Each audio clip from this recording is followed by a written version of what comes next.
Hi, and welcome to part 3 of this 4-part series of exercise science and kinesiology.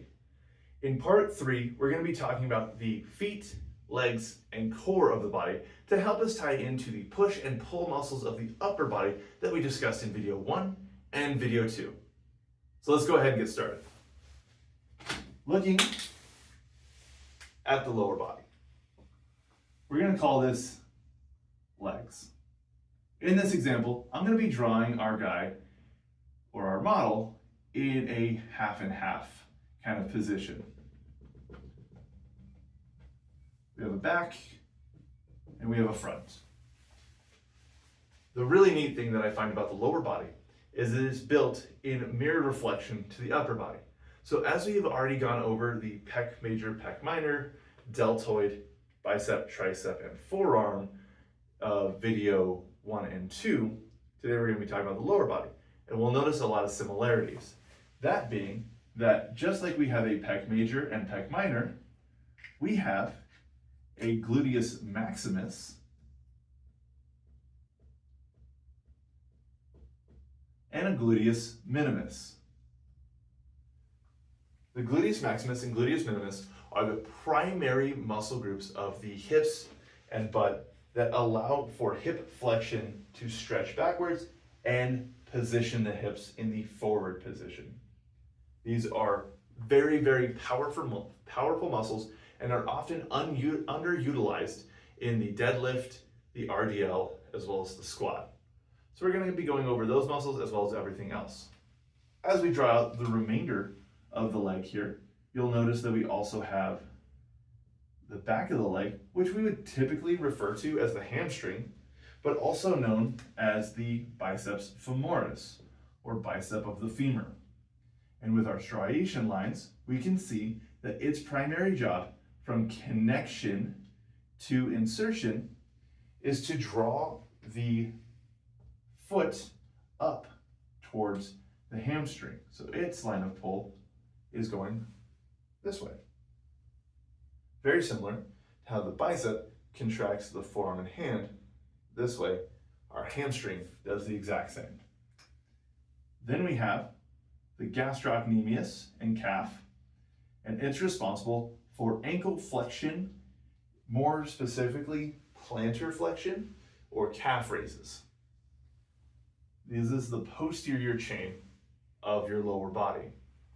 Next, we have the anterior chain or front of the body. And here we have what's primarily known as the quadricep, and we also have our tibia. Now, as you may already have an inclination or be guessing, that the quadricep muscle is a four-headed muscle,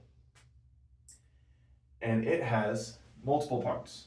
Number 1 is the sartorius muscle. The sartorius muscle connects from the hip around to the knee and assists the gluteus maximus and gluteus minimus in knee rotation out to the side when we're talking about proper squat mechanics.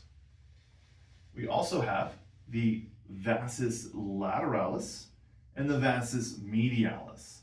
These are generally referred to as the sweep or the teardrop.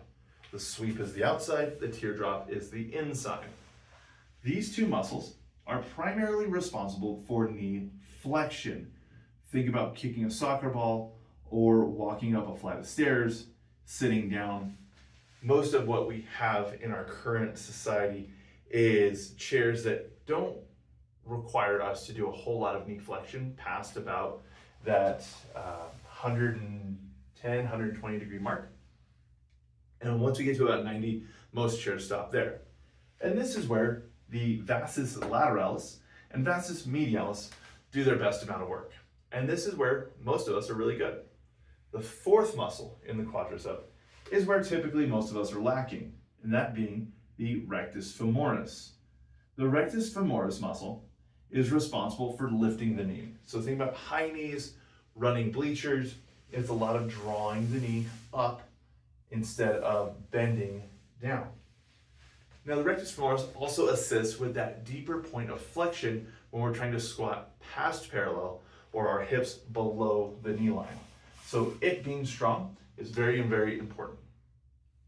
The final muscle that we look at is the tibialis muscle, which runs alongside your shin and is responsible for dorsiflexion, or pointing the foot upward. Like the back of your forearm helps flex the hand back, the tibialis helps flex the toes up. And this is also important not only for basic squat mechanics, but for everyday walking around, and to help avoid such conditions like drop foot, where we start to shuffle step because we can no longer pick our feet up. So these are the primary movers of the lower body, and these are what we're going to be talking about during our squat mechanics.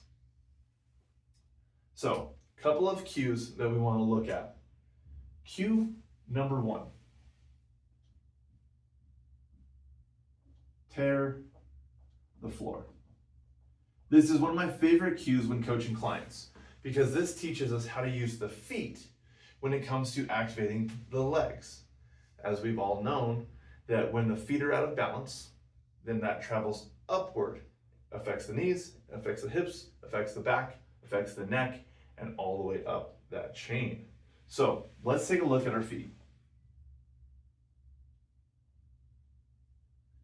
So using our tear the floor imagery, and this is given from a exercise called short foot exercises, where we get to learn how to flex the foot. Much like we flex the palm of the hand, we can flex the palm of the foot.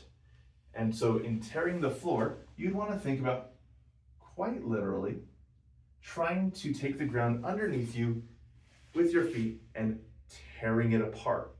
You wouldn't primarily use your toes, nor primarily use your heels to perform this task.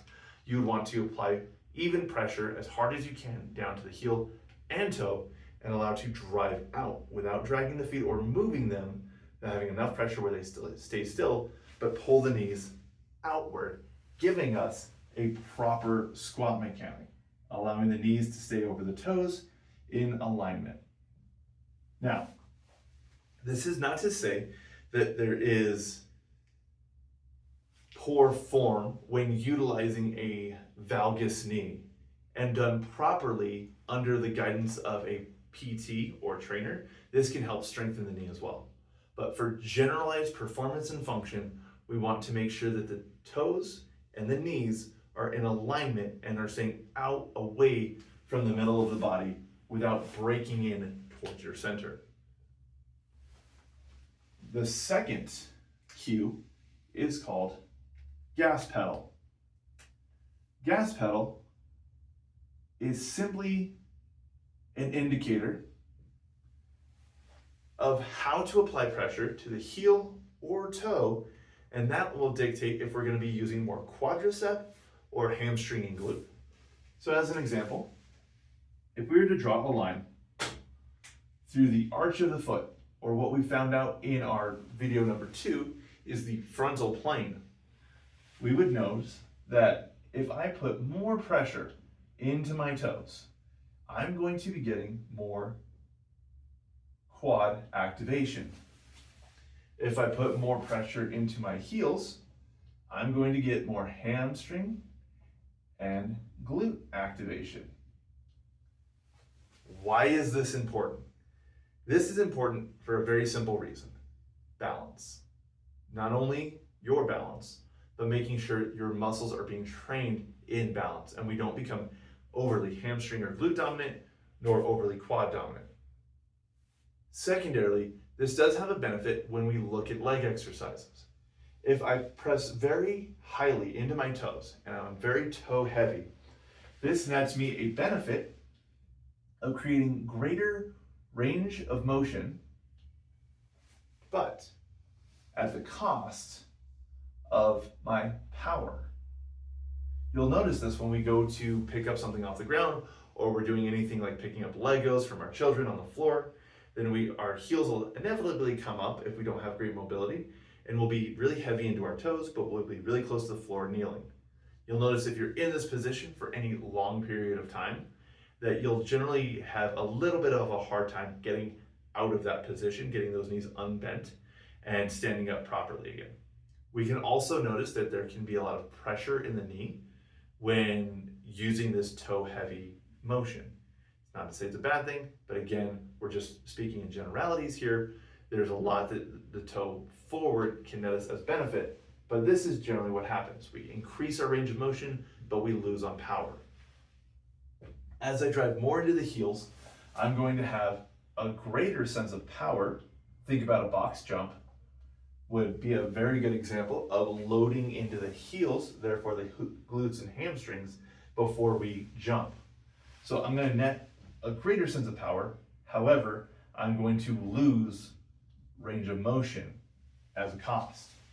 So what we're looking for is a 50-50 approach, 50% in the heels and toes to make sure that we're balanced.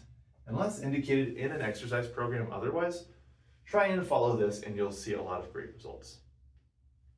Now that we've talked about the feet and the muscle movements of the glute max, glute minimus, biceps femoris, gastrocnemius, tibialis, vastus lateralis, vastus medialis, rectus femoris, and sartorius muscle.